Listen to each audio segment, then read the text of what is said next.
हाय नमस्कार दोस्तों, आशा है कि आप लोग अच्छे से होंगे और अपना पढ़ाई कर रहे होंगे। आज हम मिश्र धातु के बारे में चर्चा करेंगे और जो इससे इम्पोर्टेंट क्वेश्चन निकलेगा किसी भी एग्जाम के लिए, ये सब एग्जाम के लिए दृष्टिकोण से महत्वपूर्ण है। हम तुमको ये बताते हैं कि किस किस एग्जाम के लिए हर एग्जाम पूछता है। अगर तुम पॉलिटेक्निक का तैयारी कर रहे हो, 1 से 2 क्वेश्चन पूछेगा, मतलब 5 से 10 नंबर तुम्हारा काम आ गया। पारा मेडिकल नर्सिंग का तैयारी कर रहे हो, NM GNM, उसके लिए पूछेगा। अगर आप बीएड इंट्रेंस टेस्ट टीचर के लिए उसका इंट्रेंस टेस्ट होता है, उसका तैयारी कर रहे तो एक क्वेश्चन पूछने का संभावना होगा। इसके साथ अगर SSC रेलवे में आ गया, ग्रुप डी जो एग्जाम होने वाला है, इसके साथ साथ BPSC, ये सब उसके साथ देखिए, बिहार पुलिस। अब आप लोग सोच रहे होंगे कि ये सब इतना क्यों लिख रहे हैं। अब आपको इसका हम फायदा बताते हैं। देखिए, जो बच्चा अगर पॉलिटेक्निक का तैयारी कर रहा है, हो सकता है कि अगर 12th के बाद अगर पॉलिटेक्निक पैरामेडिकल का तैयारी कर रहा है तो SSC का भी तैयारी कर रहा होगा, CHSL का, उसके साथ रेलवे का, ग्रुप डी का, ये सब का भी तैयारी कर सकता है, बिहार पुलिस का भी तैयारी कर रहा होगा। तो एक बार अगर पढ़ लिए, एक बार पढ़ रहे हैं तो सबके लिए पढ़ ले, और सबका सिलेबस वही है तो हम बार बार क्यों परेशान हुए। तो जो भी पढ़ना एक बार पढ़ना और अच्छे से पढ़ लेना है, तो सब एग्जाम में काम आएगा। मेरा कोशिश है कि किसी भी एग्जाम का क्वेश्चन बैंक, जिस एग्जाम का तैयारी कर रहे हैं उसका क्वेश्चन बैंक उठा के आप पढ़ लीजिए। उसके बाद इससे रिलेटेड क्वेश्चन आपसे बनना ही बनना है। और ये तैयारी का सबसे बेस्ट तरीका यही है कि आप जिस भी एग्जाम का तैयारी कर रहे हैं उसको सोच से पढ़िए, जहाँ से पढ़ रहे हैं, ठीक है, अच्छी बात है, पढ़िए। उसका क्वेश्चन बैंक उलट के देखिए, अगर आपसे बन रहा है तो अच्छी बात है, नहीं बन रहा है तो गलत बात है। इसमें आपको या तो सोच चेंज कीजिए, नहीं तो अपना पढ़ाई का तरीका चेंज कीजिए। ऐसा नहीं कि आप ऐसा कीजिएगा कि आज पढ़ लिए और 5 महीना के बाद अच्छा सर बोले थे क्या, क्वेश्चन बैंक उल्टा के देखते बन रहा है कि बन रहा है। आप ही बताइए, बनेगा? नहीं बनेगा, क्योंकि तब तक तो भूल जाते हैं। अरे 1 महीना काफ़ी होता है भूलने के लिए, इसलिए बार बार रिवाइज करना भी जरूरी है। तो आपको ये सब के लिए इम्पोर्टेंट है और इस सब एग्जाम में काम आएगा। तो इसलिए एक ही बार पढ़ना और एक बार पढ़ लीजिए, उसके बाद किसी भी एग्जाम में आपका नहीं छूटेगा। सबका सिलेबस वही है। तो मिश्र धातु समझ गए कितना VVI है। तो आइए अब शुरू करते हैं मिश्र धातु के बारे में। अभी मिश्र धातु पढ़ेंगे, फिर इसका चार्ट देखेंगे। कौन, देखिए इसमें सबसे ज़्यादा इंपॉर्टेंट क्या बात है, से पूछेगा क्या कि पीतल कौन कौन धातु से बना है। तो बस अब जिसको पता आराम से बना देगा। कॉपर प्लस जिंक से बना है। तो इसी तरह आपको पूछेगा, उसका हम बहुत सारा कम से कम 10 से 15 मिश्र धातु पे पूरा चर्चा करेंगे। तो पहले थोड़ा सा मिश्र धातु के बारे में जान लेते हैं। मिश्र धातु को पढ़ने से पहले थोड़ा सा हम धातु के बारे में जान लेते हैं। देखिए, धातु से आप लोगों को पता ही होगा। धातु एग्जाम्पल बताइए क्या होता है। आप लोग बोल रहे होंगे, जैसे आयरन हो गया, फिर लोहा बोल दिए, जिंक बोल दिए, कॉपर बोल दिए, सोना बोल दिए, चांदी, प्लेटिनियम, एल्युमिनियम, सोडियम, ये सब धातु हो गया। ये सब चमकीला होता है। विद्युत का क्या होता है बताओ? सुचालक होता है, कुचालक होता है? सुचालक होगा। ये उष्मा का भी सुचालक होगा, इसको पीटेंगे तो आवाज करेगा। ये सब पहचान हो गया धातु का, ठीक है। अब हम समझते हैं, पहले थोड़ा सा बेसिक मिश्र धातु के बारे में जानते हैं, उसके बाद फिर हम चार्ट पे आएंगे। मिश्र धातु या एलॉय किसको बोलते हैं? 2 या 2 से अधिक धातु। एक धातु रहेगा तो वो तत्व हो गया, उसका कोई मतलब ही नहीं रह गया। क्या होगा? 2 या 2 से अधिक धातु को के समान मिश्रण को मिश्र धातु कहते हैं। यानी 2 या 2 से अधिक, या तो 2 धातु ले या 2 भिन्न प्रकार की धातु लेंगे, उसको मिलाएंगे तो उस जो मिश्रण बनेगा उसको क्या बोलेंगे? मिश्र धातु। इसको आप एग्जाम्पल से समझिए। हम पानी ले लिए प्लस चीनी ले लिए, क्या बन गया? शरबत। हाँ, शरबत पियोगे ना, नींबू थोड़ा डाल दोगे और मजा आ जाएगा, लेकिन अभी नींबू नहीं डालेंगे, पानी और चीनी को ही रहने देते हैं। अब बताओ, इस पानी है, इसमें क्या किया? हम चीनी डाल दिए। अब चीनी डाल दिए, अगर पहले क्या चीनी पेंदी में जम जाएगा, अगर उसको अच्छे से मिला दें, क्या पूरा मिल जाएगा। अब जो पानी मीठा जो ऊपर वाला पानी जितना मीठा होगा उतना ही नीचे वाला भी पानी मीठा होगा। इसी को बोलते हैं समांग मिश्रण। अगर दो पदार्थ को मिला दी और दोनों अच्छी तरह से मिल गया और सबका क्वांटिटी हर जगह सेम हो, तो यहाँ पे शरबत पानी में चीनी को अच्छी तरह से मिला दिए तो हर जगह पानी का मिठास का लेवल समान हो गया, तो इसको क्या बोलेंगे? समांग मिश्रण। इंग्लिश में बोलेंगे होमोजीनियस मिक्सचर। इसी को आप समांग मिश्रण समझ गए, को क्या कहते हैं? मिश्र धातु कहते हैं। अब देखो क्या, ये नीचे वाला लाइन देखो, इसके नीचे मिश्र धातु जिस धातु का बना होता है, मिश्र धातु जिस धातु का बना होता है उस धातु का भी गुण मिश्र धातु में पाया जाता है। अब आराम से समझो, देखो पानी प्लस चीनी को क्या बनाए? शरबत बनाए। अब क्या हुआ कि अब जब शरबत बन गया तो बताओ हमको कि इस ये पानी और चीनी मिला के शरबत बनाए, तब शरबत हमको नमकीन लगेगा कि मीठा लगेगा? मीठा लगेगा। तो यही गुण चेंज हुआ। इसी तरह अगर दो धातु को मिला के मिश्र धातु बनाएंगे तो दोनों धातु का गुण भी उस मिश्र धातु में रहेगा। ये अब देखो अगला क्या कर, विद्युत तथा ऊष्मा के सुचालक होते हैं। अब तुम अभी जस्ट क्या पढ़े हो कि जब दो धातु को मिला के मिश्र धातु बनाएंगे उस धातु का भी गुण उस मिश्र धातु में पाया जाएगा। तो अगर मान लो कि धातु क्या होता है? विद्युत तथा ऊष्मा का सुचालक होगा, तो वो मिश्र धातु भी क्या होगा? विद्युत का सुचालक होगा, ऊष्मा का सुचालक होगा। अब देखो तुमको पता है कि धातु का द्रव्यमान क्वथनांक कुछ होता है, और दो धातु को मिला दिए तो उस जो मिश्र धातु बना है उसका भी द्रव्यमान एवं क्वथनांक उच्च होता है। अब वही समझो कि मान लो कि तुम 3-4 एकदम तुम्हारा अपना जो दोस्त सर्किल है उस सत्संग करने गया, मतलब सत्संग पे मम्मी पापा ले गए, तुम्हारा गुण चेंज हो जाएगा। तुम सत्संग से आओगे उसके बाद तुम एकदम सीधा साधा बच्चा बन जाओगे, कोई बदमाश बच्चा होगे। थोड़ा सा 2-3 दिन के लिए चेंजेस आ सकता है, वैसे चेंज नहीं आएगा, हमको तुम पे पूरा विश्वास है, वही रहोगे। तो वही है मिश्र धातु, बस इसको मिला दिए लेकिन कोई फर्क पड़ेगा नहीं। तो अब आप प्रत्येक इंपॉर्टेंट मिश्र धातु को देखते हैं, उससे रिलेटेड इंपॉर्टेंट क्वेश्चन भी देखेंगे। देखो इसमें तुमको क्या पूछ सकता है कि मिश्र धातु का गुण है, एक ऑप्शन दे देगा विद्युत तथा ऊष्मा सुचालक होते हैं, 4 गलत ऑप्शन दे देगा, बाकी 3 ऑप्शन गलत दे देगा। तो तुम गुण में क्या मारोगे? और पूछेगा कि मिश्र धातु का गुण है, तो अगर ऑप्शन दिया हुआ है विद्युत तथा ऊष्मा सुचालक तो ये आराम से मार दोगे। यह ऑप्शन दे देगा कि क्या होता है? समांग मिश्रण होता है, तो मिश्र धातु का, ये भी हो सकता है करेक्ट आंसर। तो तुम खुद से क्वेश्चन बना सकते हो और खुद से रिलाइज कर सकते हो। तो हम सब इंपॉर्टेंट पॉइंट है, इस इंपॉर्टेंट पॉइंट को ध्यान में रखोगे तुम्हारा कोई भी क्वेश्चन नहीं छूटेगा। आओ अब आगे बढ़ते हैं। आओ अब देखते हैं पीतल के बारे में। पीतल अपना एक इंपॉर्टेंट मिश्र धातु है, इससे हजारों बार करें तो गलत नहीं करे। कौन एग्जाम ऐसा हुआ जिसमें नहीं पूछा होगा? हर एग्जाम में न कभी पूछ चुका है, तो इंपॉर्टेंट है और आगे भी पूछ सकता है। सुने हो ना, देखो क्या होता है, प्यार कहीं मरता है, देखते हो कहीं ना कहीं प्यार होते रहता है कि आदमी जन्म लेता है, प्यार होता है, फिर मरता है। यही बस यही है पीतल है। एग्जाम खत्म हो जाएगा लेकिन इससे क्वेश्चन आना बंद नहीं होगा। देखो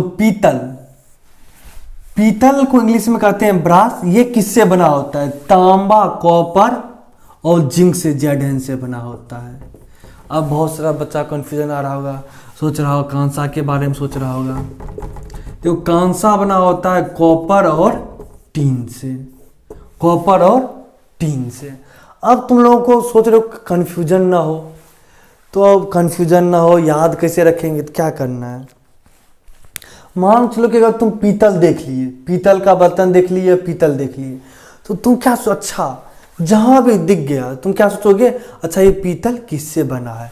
ध्यान में आएगा कॉपर प्लस जिंक से बना होता है, जिसमें किसका मात्रा अधिक होता है? 60 से 71% कॉपर होता है, बाकी बात जिंक का होगा। और ऐसे ध्यान रखोगा तो वो सुनो कि अच्छा वो तुम सुने कि ये इसका बैडमिंटन खिलाड़ी पीवी सिंधु ओलंपिक में जीता कांस्य पदक, ये खबर सुन के खुश हो गए। लेकिन साथ साथ तुमको क्या ये ध्यान रखना, अच्छा कांस्य पदक है, सुने तो दिमाग बनना चाहिए कॉपर प्लस टीन का बना होता है। और ऐसे ध्यान रखोगे, जिसका नाम सुने अगर एक बार रिमेंबर करने की कोशिश किया आखिर किससे बना होता है, और एक बार नहीं याद क्या किए, जहाँ भी वो कॉपी पलट के देख लो। अच्छा, कॉपर और टीन से बना होता है। तो आशा है कि पहले जो नोट करवाए थे उसको नोट कर लिए होगे, और इसको भी होगा तो जब हम पढ़ा देंगे यहाँ तक, उसके बाद फिर तुम उसको नोट कर लेना, फिर आगे बताएंगे। और अगर हम 10 से 15 मिस धातु इंपॉर्टेंट बारे में बताएंगे, उसको क्या करना, एक चार्ट बना लेना। चार्ट क्या करोगे, एक तरफ बनाओगे मिस धातु लिखोगे, से लिख दिए पीतल, तो अब लिख दिए कौन, किससे बना, कॉपर और जिंक से। एक पेज पे ऐसे करके बना लोगे तो तुम्हारा बहुत काम आएगा। अब देखो, ये देखो, ये क्वेश्चन होगा, पूछेगा पीतल किससे बना होता है, तो बोलो कॉपर और जिंक से, तांबा या जिंक से। तांबा का संकेत Cu, जिंक का संकेत Zn। अब देखो, हवा में हाइड्रोजन सल्फाइड की उपस्थिति के कारण, हवा में हाइड्रोजन सल्फाइड या Hs की उपस्थिति के कारण पीतल का रंग फीका पड़ जाता है। ये क्वेश्चन भी पूछ चुका है। अब देखो कैसे पूछेगा, क्या कहेगा, पीतल का रंग फीका किसके कारण पड़ता है।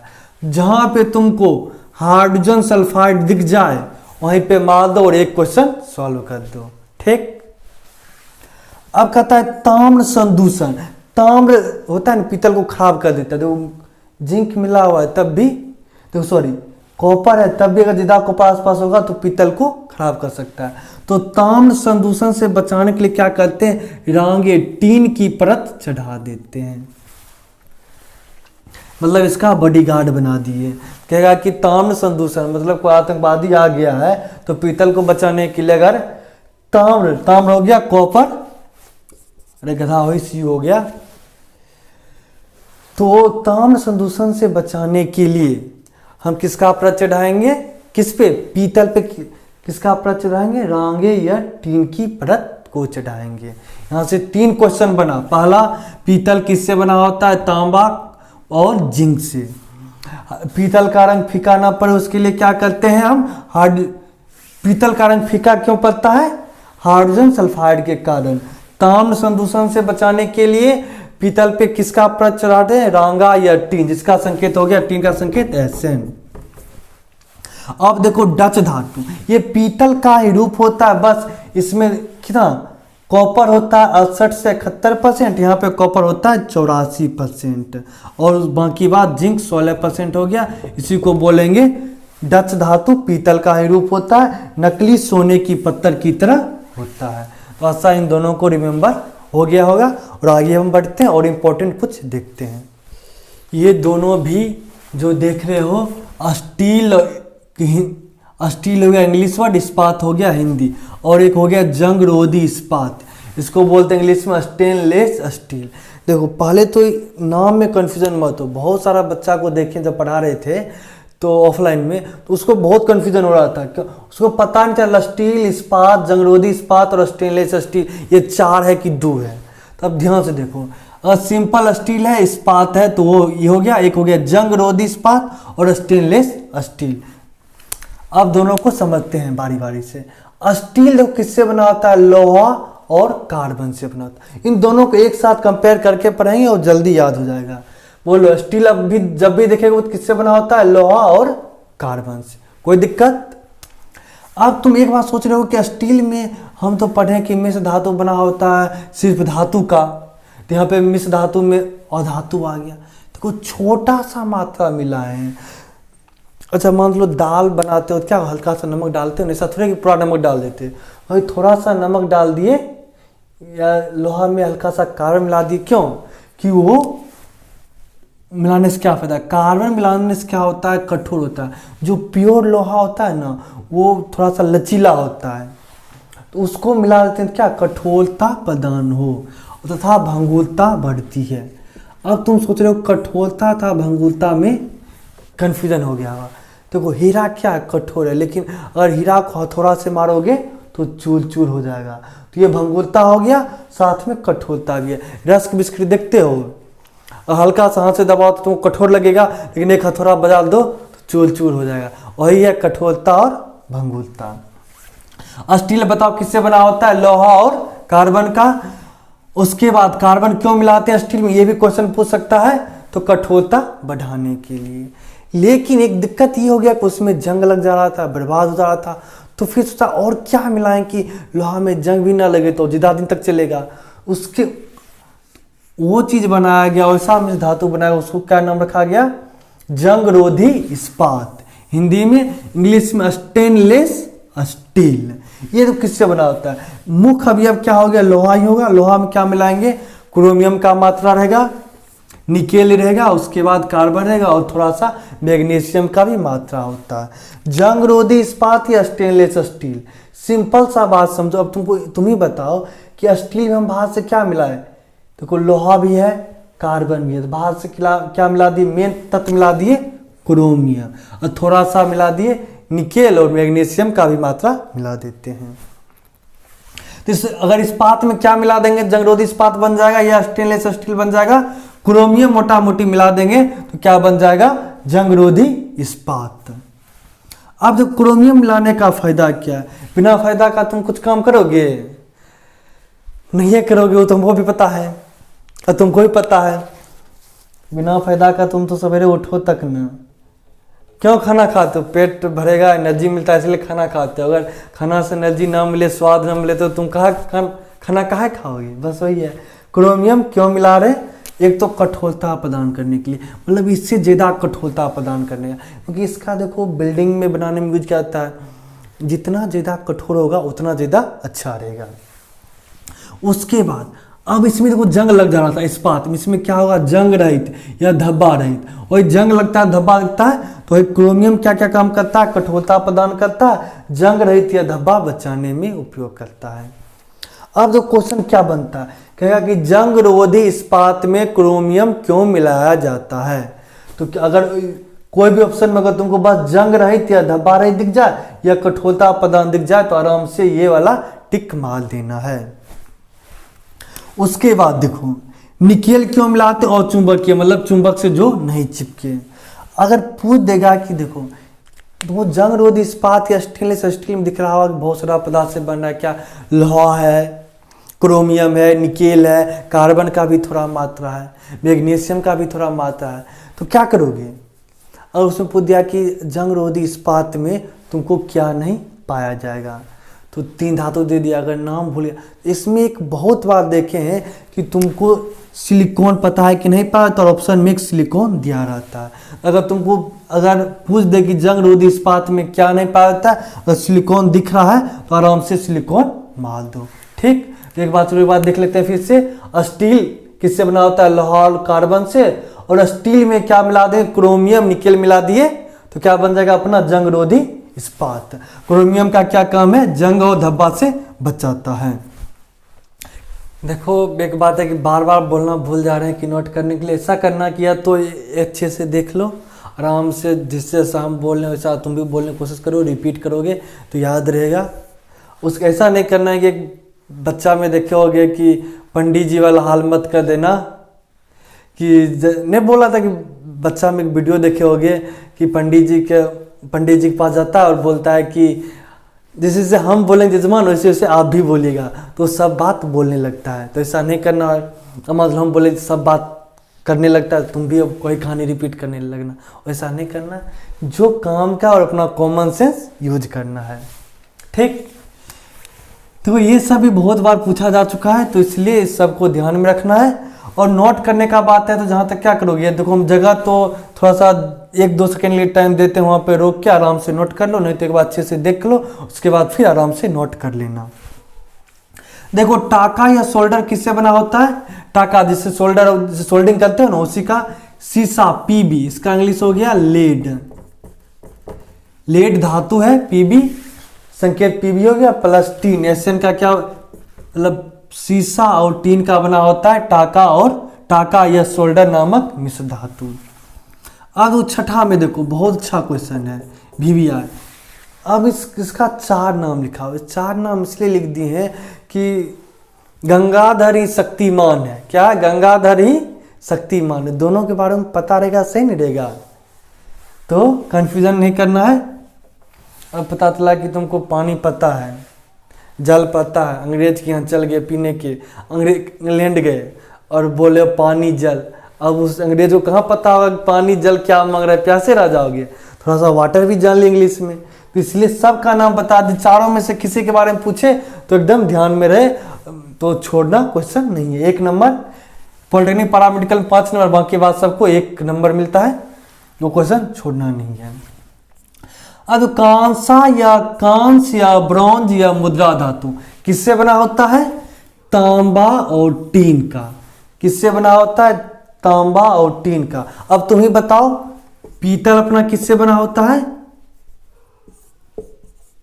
पीतल बना होता है कॉपर प्लस जिंक का।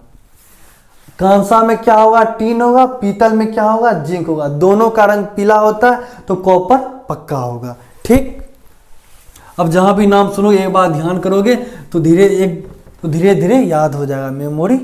इसका यूज कहाँ कहाँ होता है? मूर्ति बनाने में, जहाज बनाने में, सिक्का बनाने में। सिक्का बनाने में यूज होता है, इसलिए इसको मुद्रा धातु बोलते हैं। अब देखो बेल मेटल या घंटा धातु, वही घंटा धातु के बारे में चर्चा कर रहे हैं जिसका मंदिर में जाके घंटी बजाते हो। अब क्या करोगे? जब भी पूजा करने गए तो क्या सोचो, अच्छा घंटा धातु हो गया, तो इसमें कौन कौन धातु पाया जाता है वो एक बात ध्यान कर लोगे। घंटी बजा रहे हो, ध्यान करो क्या क्या मिलेगा? कॉपर मिलेगा 80% होता है, प्लस टीन। अब जो टीन क्यों मिला होता है? आवाज, जो इतना आवाज कर रहा है उसी के लिए टीन मिलाया जाता है। साथ में आयरन सल्फाइड का भी थोड़ा मात्रा मिलाया जाता है। अब देखो कांसा और कांसा से मिलता जुलता क्या है? बेल मेटल या घंटा धातु। इसलिए घंटा धातु, क्योंकि घंटी इसी से बनता है, तो कॉपर 80% मिलेगा, बाकी बात टीन मिलेगा। इसमें थोड़ा सा 80% से कांसा या कांस में तांबा का मात्रा कम होता है। तांबा या कॉपर बोलो, ये भी कॉपर ही हुआ। अब देखो गन मेटल किससे बना होता है? गन मेटल भी कॉपर प्लस टीन, साथ में जिंक मिला होता है। क्या मिला होता है? जिंक। गन मेटल वही जो बंदूक वाला, कॉपर, टीन और जिंक से मिला होता है। अब देखो पहले तो हम देखे टाका या शोल्डर किससे बना होगा? लेड या शीशा प्लस टीन से। इस जो भी चारों में टीन जरूर यूज है। उसके बाद पीवी सिंधु कांस्य पदक जीती, वो किससे बना हुआ है?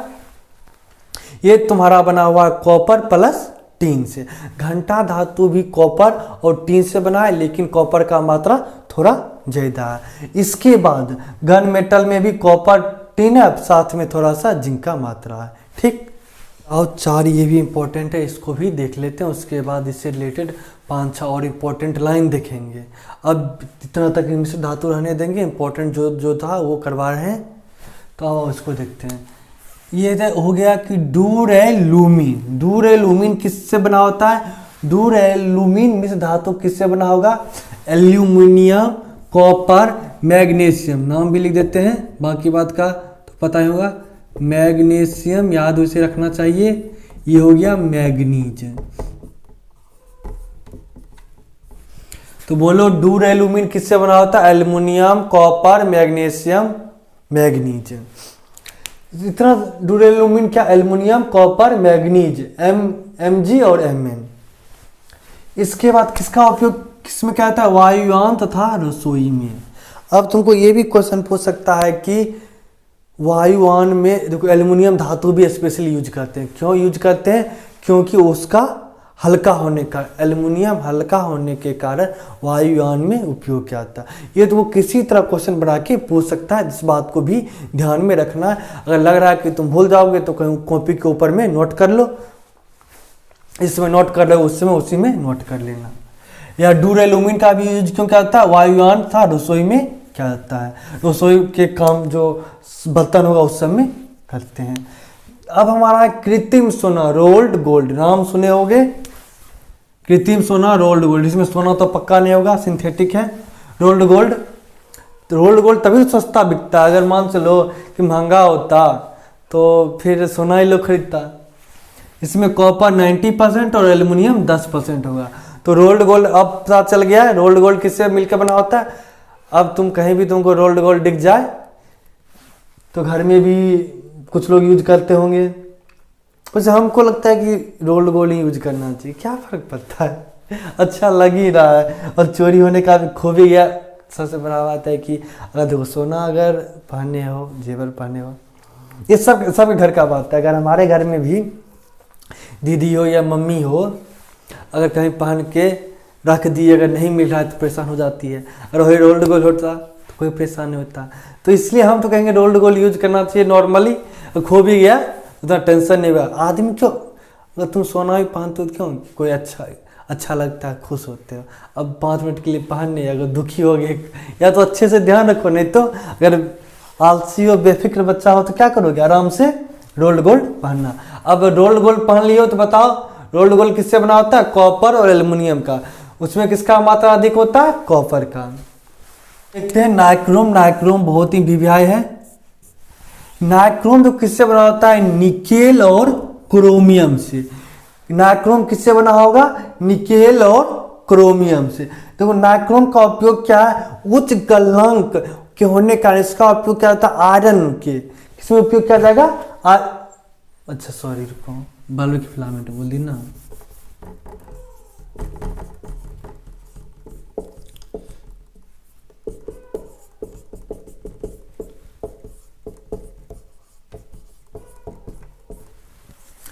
अब नाइक्रोम का उपयोग किसमें करते हैं, उच्च गलनांक के कारण इसका आयरन के फिलामेंट या स्त्री जो कपड़ा प्रेस करते हैं उसके फिलामेंट में जो अंदर में होता है ना तार मुड़ा हुआ, वो किसका बना होता है, नाइक्रोम का बना होता है।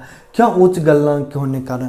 तो क्वेश्चन क्या बना, अब देखो उच्च बल्ब में जो फिलामेंट उपयोग किया जाता है किस धातु का होता है, वो टंगस्टन का, वो टंगस्टन का। बल्ब के फिलामेंट में टंगस्टन का उपयोग करते हैं और नाइक्रोम का उपयोग किसमें करते हैं, आयरन या स्त्री के फिलामेंट में। एक मिनट इसको मिटाने दो।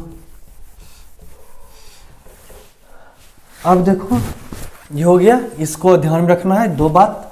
अब देखो जर्मन सिल्वर बहुत ही अच्छा क्वेश्चन है, इससे बहुत बार क्वेश्चन पूछ चुका। इंपॉर्टेंट क्यों है ये ध्यान दो। जर्मन सिल्वर या निकेल सिल्वर, नाम से तुमको लग रहा है अच्छा इसमें जर्मन सिल्वर है तो इसमें सिल्वर का मात्रा जरूर होगा। इंपॉर्टेंट सिल्वर बोल लो या चांदी बोल लो, वही नहीं पाया जाता है। क्या हो गया, इसमें चांदी या सिल्वर, जर्मन सिल्वर में चांदी का मात्रा 0%।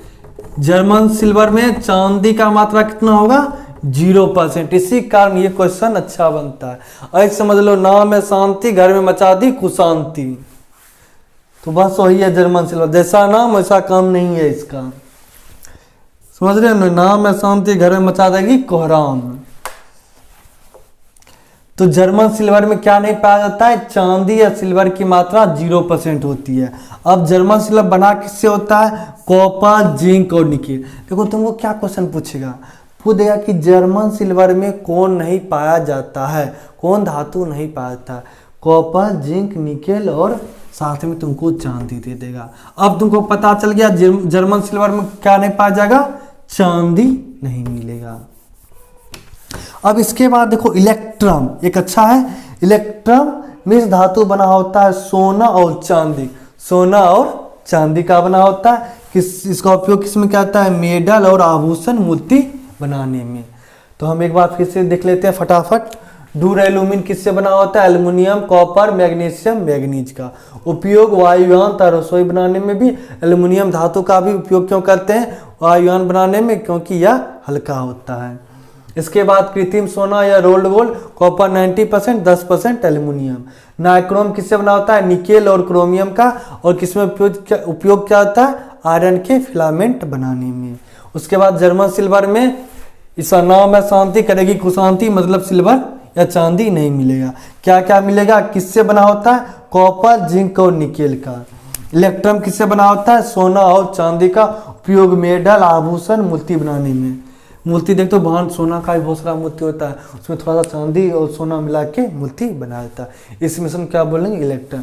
अब इससे रिलेटेड कुछ इंपॉर्टेंट पॉइंट देखते हैं, कुछ इंपॉर्टेंट लाइन से बार बार किसी भी एग्जाम में पूछा जा रहा है। और उसके बाद कुछ 5-6 क्वेश्चन करवा देंगे लास्ट में प्रैक्टिस के लिए। उसके बाद तुमको जिस मन से होगा, जिस बुक से जो एग्जाम का तैयारी कर रहे हो, इससे रिलेटेड तुमको हर क्वेश्चन बनेगा, मेरा ये गारंटी है। अब हम कुछ इंपॉर्टेंट फैक्ट देखते हैं। पहला तो हो गया, ये सद का ही नाम जिंक है, मतलब गंगाधर ही शक्तिमान है। कभी का ऑप्शन मान लो कि किसी का आंसर जिंक निकल रहा हो, दे दिया ऑप्शन ये सद, तो पता होना चाहिए सद और जिंक दोनों एक ही है। अब दूसरा लाइन एकदम गांठ मान लो VVI है, ये बहुत बार एग्जाम पूछ चुका है। एक होता है जस्तादार लोहा। जस्तेदार लोहा क्या होता है? देखो लोहा पे क्या करते हैं, तुमको पता है लोहा पे जल्दी जंग लग जाता है, तो लोहा को जंग से बचाने के लिए क्या करते हैं, जिंक का लेप चढ़ा देते हैं। तो वही हो गया, लोहा पे अगर जिंक का लेप चढ़ा दिए, जैसे लोहा इस पे जिंक का लेप चढ़ा दिए, तो ये हो गया जस्तेदार लोहा। ये प्रक्रिया का क्या नाम हो गया, गैल्वेनाइजेशन प्रक्रिया। इस प्रक्रिया को क्या कहेंगे, गैल्वेनाइजेशन प्रक्रिया। अब देखो ये भी लाइन बहुत अच्छा है, लोहा का क्षय या जंग लगने की आवश्यक शर्त, लोहा है उसमें जंग लगने का आवश्यक शर्त क्या है, ऑक्सीजन तथा नमी। नमी हो गया जल, जल की मात्रा, दोनों जब साथ साथ होगा, दोनों आवश्यक है, तभी लोहा में जंग लगेगा। अगर लोहा के साथ सिर्फ ऑक्सीजन रख दो तो जंग नहीं लगेगा। तो क्या लोहा में जंग तभी लगेगा जब ऑक्सीजन और नमी दोनों होगा। देखो ऑप्शन क्या देगा, बोला कि लोहा में जंग लगने के लिए आवश्यक शर्त है। ऑप्शन ए दे दिया ऑक्सीजन, बी ऑप्शन दे दिया नमी, सी ऑप्शन दे दिया ए और बी दोनों। तो क्या मारना है, सी ऑप्शन, ए और बी दोनों। अब देखो जंग लगने से ही बताओ कि लोहा का द्रव्यमान घटेगा या बढ़ेगा। सोचो, 5 सेकंड का टाइम देते हैं, सोच लिए, बोलो, बोल दिए, ठीक है। अब चेक करना क्या बोले हो, आशा है कि सही बोलोगे। देखो लोहा अगर जंग लग रहा है, मान लो लोहा है, ये लोहा का छड़ अच्छा से बनाते हैं, ये छड़ हो गया। अब हम क्या किए, एक इसको डब्बा में डाल दिए और ऑक्सीजन गैस थोड़ा सा नमी डाल दिए और ढक्कन को बंद कर दिए। जंग लगे, हमको ये बताओ कि जंग लग के ऑक्सीजन भी इस पे आएगा, क्या बनाएगा, फेरस ऑक्साइड बनाएगा, जलवाष्प भी आएगा, इसका द्रव्यमान क्या होगा, बढ़ेगा या घटेगा, द्रव्यमान बढ़ेगा, जंग लगेगा तो बढ़ेगा। तो देखो तुम अगर कोई सोच लिया होगा कि घट रहा है, तो उसका कंफ्यूजिंग पॉइंट क्या होगा, तो उससे अच्छा लोहा बाहर में रखा हुआ, जंग लग के नीचे झड़ रहा है, तो हमको उसको भी ना गिनती करना है, झड़ रहा है तो झड़ रहा है, लेकिन वो तो क्या नीचे, तुम सोचो अच्छा झड़ के नीचे गिर गया है, लेकिन वो भी तो जंग लगने प्रक्रिया में तो है, भाग लिया है, वो झड़ के नहीं गिर रहा है, लेकिन जब द्रव्यमान गिनेंगे तो उसका भी आएगा, इसलिए इस चैम्बर में कर दिए। अब इसमें देखो कहीं भी झड़ेगा तो आराम से तोलोगे, क्या होगा, द्रव्यमान ज्यादा ही आएगा, क्योंकि ऑक्सीजन और जलवाष्प का ही मात्रा एड हुआ है इस कारण से। अब देखो चौथा नंबर, ये क्वेश्चन तुमको यूपीएससी के 2000 में क्वेश्चन पूछ चुका है। तुम सोच अब कह रहे होगे कि मास्टर साहब पगला गए हैं, हम यूपीएससी की तैयारी कर रहे हैं जब हमको ये आप यूपीएससी का क्वेश्चन बता रहे हैं। तो बाबू बस यहीं पे तेजी का बात है। तेजी किस बात का है, देखो जो क्वेश्चन यूपीएससी में 1990, 2000, 2005 ईस्वी के आसपास पूछा है, वही क्वेश्चन तुमको 2020, 19 में, 21 में किस एग्जाम मिलेगा, polytechnic, paramedical, railway, group D, BPSC, सब क्वेश्चन मिलता है। इसलिए देखो तुमको लगता है पॉलिटेक्निक पैरामेडिकल वाला क्वेश्चन बार बार रिपीट करेगा, नहीं रिपीट करता, तो क्या करता है, एकदम बाबाजी के यहाँ से, बाबूजी के यहाँ से क्वेश्चन ले आता है। पॉलिटेक्निक पैरामेडिकल ये सब बच्चा एग्जाम हुआ, तो बाबूजी कौन हो गए, यूपीएससी, वो तो पितामह हो गए, वहीं से अपना पुराना क्वेश्चन उठा के ले आए। तो वही हम देखो बोले ना, क्यों बोले कि एक भी क्वेश्चन नहीं छूटेगा, हम सब क्वेश्चन ला दिए कि जहां से पूछ सकता है, और जो बार बार पूछा है, चाहे तुम्हारा क्वेश्चन बैंक भी चेक करोगे तो बहुत सारा क्वेश्चन मिलेगा, तो सब क्वेश्चन को एक जगह ला दिए और तुमको कोई भी एग्जाम में कोई भी क्वेश्चन इससे रिलेटेड नहीं छूटेगा। अब देखो क्या कह रहा है, एल्युमिनियम को जंग रोधी बनाने के लिए एनोडीकृत किया जाता है। अब कोई कहेगा कि ये, अब देखो 2021 में जो एनटीपीसी का एग्जाम हुआ था इसमें भी पूछा हुआ है, और ये पॉलिटेक्निक पैरामेडिकल में भी बहुत चांस है पूछ दे। एल्युमिनियम को जंग रोधी बनाने के लिए, अब एल्युमिनियम को जंग रोधी बनाने के लिए क्या करते हैं, एनोडीकृत। अब बहुत सारा गैल्वेनाइजेशन दे देगा, एनोडीकृत दे देगा, वल्किनेशन दे देगा, तो क्या मारोगे, एनोडीकृत। कब, एल्युमिनियम को जंगरोधी बनाने के लिए क्या क्या होता है, एनोडीकृत। एकदम लाइन को याद रखना है। उसके बाद इस प्रक्रिया को क्या कहेंगे, एनोडाइजिंग। एल्युमिनियम को जंगरोधी बनाने के लिए, जंग से बचाने के लिए एनोडीकृत किए, तो यह प्रक्रिया क्या कहलाएगी, एनोडाइजिंग। इस प्रक्रिया में करते हैं क्या है, एल्युमिनियम पर एल्युमिनियम ऑक्साइड का निक्षेपण करते हैं। तो एल्युमिनियम पर क्या किया, एल्युमिनियम ऑक्साइड चढ़ा दिए। सिंपल सा बात समझो। क्या हुआ, तुम 5 दोस्त हो, एक दोस्त तुम्हारा बाहर से किसी को पीट के चलाया, ठीक किया, ठीक बदमाशी किया है, ठीक कैसे किया है। अब तुम्हारा दोस्त पीट के चला, उसका जिसको पीट के वो 10-12 दोस्त के साथ चलाया।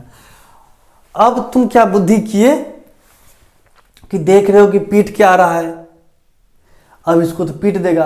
तुम लोग क्या किए, थोड़ा थोड़ा इसका नाक कान फुला दिए पीट के, तो देखिएगा अच्छा इस पिटा उटा हुआ है, तुम लोग बोलोगे पीट दिए, हो सकता है वो चल जाए। तो इसी तरह होता है। क्या होता है, देखो एल्युमिनियम होता है, एल्युमिनियम बहुत ज़्यादा रिएक्टिव होता है, ऑक्सीजन को उपस्थिति में रिएक्शन कर लेगा। तो हम क्या करते हैं कि एनोडीकृत करते हैं, बाहर से एल्युमिनियम पे क्या करते हैं, एल्युमिनियम ऑक्साइड का लेप चढ़ा देते हैं एनोडीकृत करके। तो अब खुद पिटा उटा ऑक्सीजन से इसका रिएक्शन है, तो अगर आसपास का रिएक्शन है तो इससे ही टकरा के लौट जाएगा, वो खुद रिएक्शन है तो अंदर वाला एल्युमिनियम बच जाएगा। ठीक, अब आगे कुछ 2-3 लाइन है, उसके बाद होगा तो कुछ और अच्छा 5-6 क्वेश्चन करवा देंगे।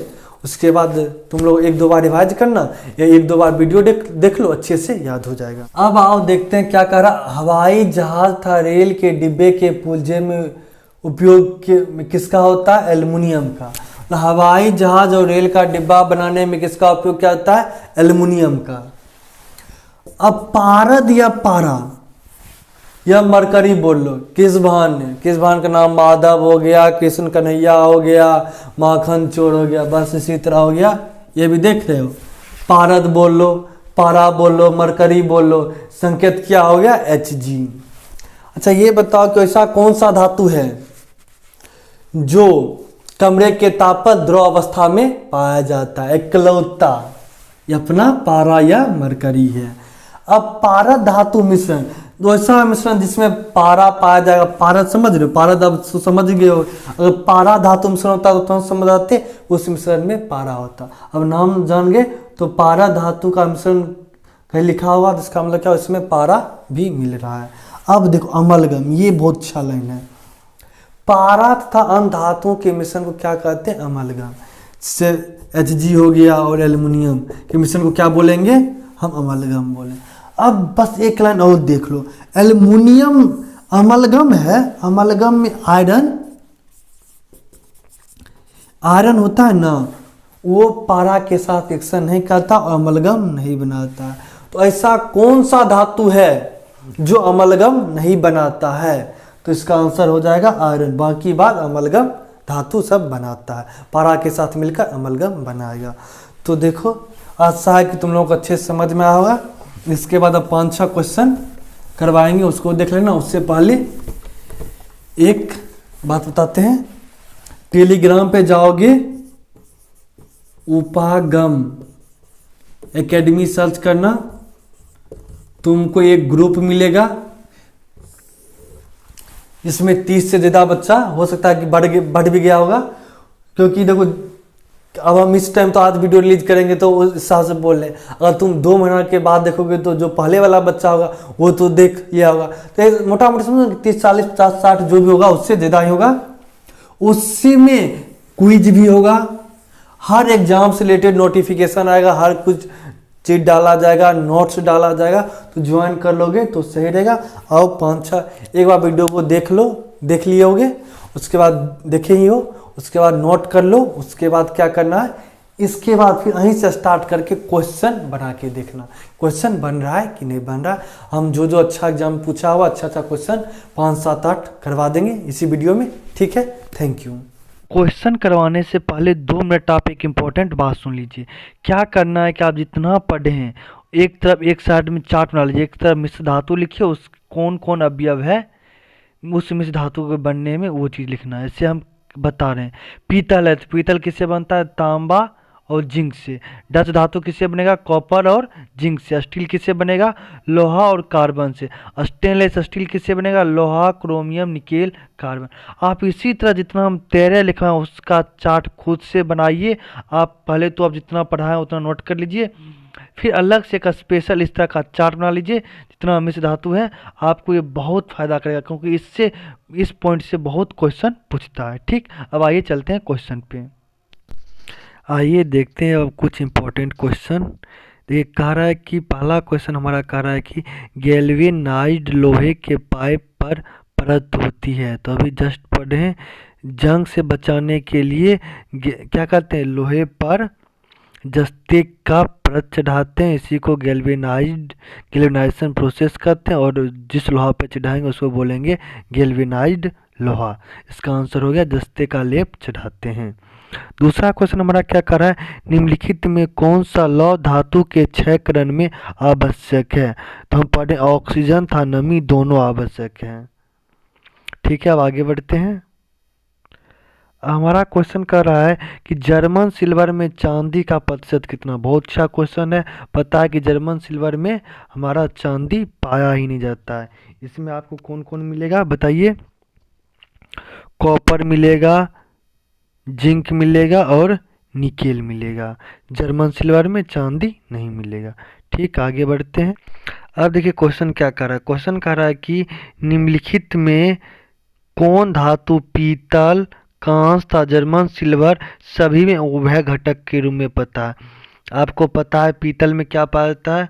कॉपर मिलेगा, उसके साथ साथ क्या मिलेगा? जिंक मिलेगा।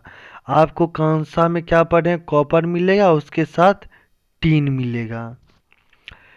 पीतल में कॉपर, जिंक, कांस्य में कॉपर और टीन, जर्मन सिल्वर में कॉपर, जिंक और निकेल।